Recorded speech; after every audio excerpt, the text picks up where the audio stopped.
As you guys have no doubt seen, I've been in a bit of a Resident Evil kick recently, so let's keep that train rolling, eh?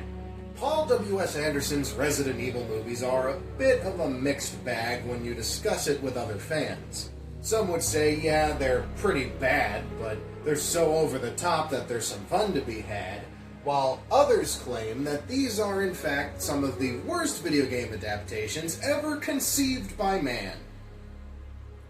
Guess which camp I'm in.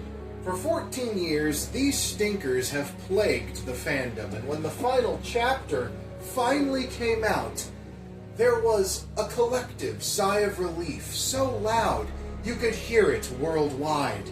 But still the fandom couldn't help but think, with an unused Romero script and Paul B.S. Anderson's adaptations, were we ever going to get a faithful live-action theatrical film based on Resident Evil? Nope. This is Resident Evil Welcome to Raccoon City, released in 2021, and was one of the first movies I saw when the pandemic started to ease up a bit. Now this film came out and got the reception you pretty much expected. Frankly, pretty valid.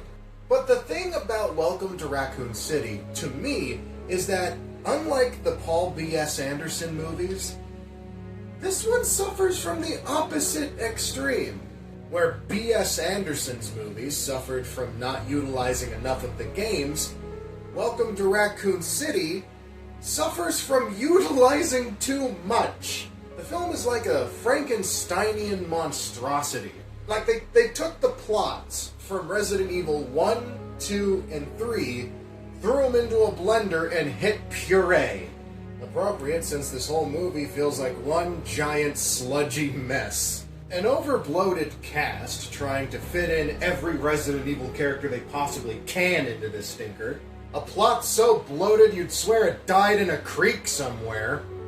All woven together with quite possibly the most inappropriate soundtrack I've ever heard from a movie. It performed horrendous, to the point where people say this is possibly the worst Resident Evil movie ever.